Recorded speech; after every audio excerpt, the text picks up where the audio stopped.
Joining me to talk about our massive economic challenge now and the worrying signs about what's unfolding is Simon Cowan, who's the Research Director at the Centre for Independent Studies. Thanks for joining us, Simon. Pleasure to be back. There's so much to talk about, and there's a real sense that all our economic chickens are coming home to roost after years of profligate spending in Australia and around the world on COVID. So I just want to get your clear thoughts on where we're headed. First up, overnight, the US Federal Reserve increasing interest rates by a whopping 75 basis points in one hit. Is that bound to come our way?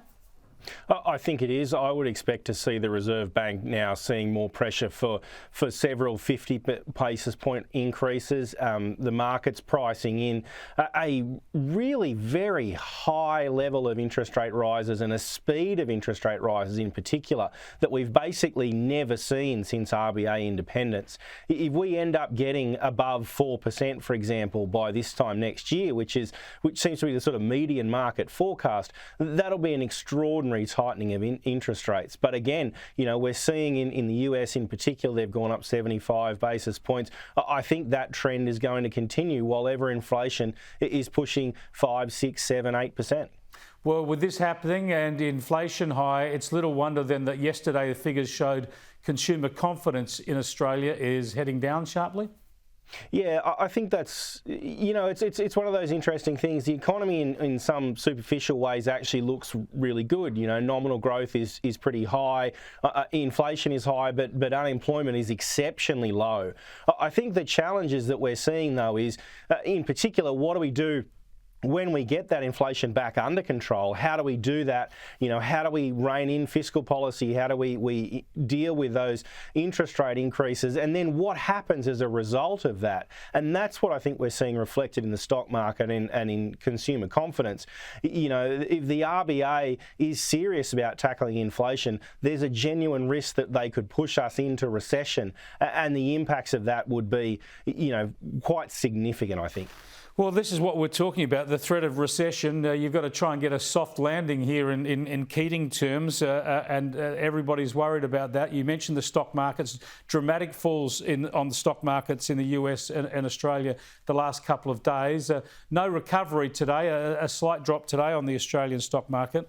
But in unemployment terms, steady at 3.9, that's a remarkably good figure for Australia. But with the unemployment so low and staying there, we've had that wage case decision this week too.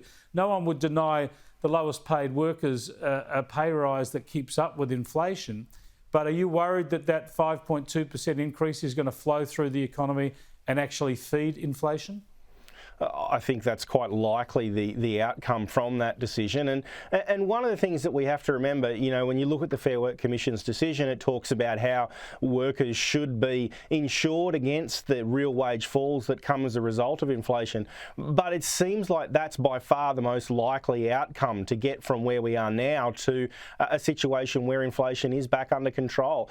There are a number of levers that can be pulled, but all of them result in a fall in real wages, a risk of recession. We can talk about how fiscal policy, they can cut spending or increase taxes. There falls in real wages, an increase in interest rates.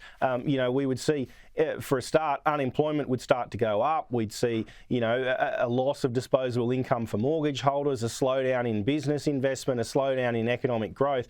All of these things result in a fall in real wages. And so I think the big concern from the Fair Work Commission's decision is it shows that some of the senior policymakers in this country, I don't think they're quite aware of the scale of the challenge that's facing them and exactly what the likely impact will be once inflation hits, say, 7%, as the Reserve Bank is predicting.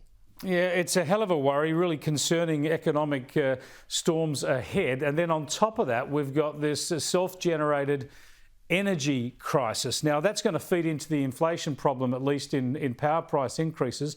What other damage is this going to do to our economy this winter and in the years ahead? Well, I think the big risk is business investment in particular, and business confidence, which is, in many manufacturing industries and other places, is very strongly connected to energy prices.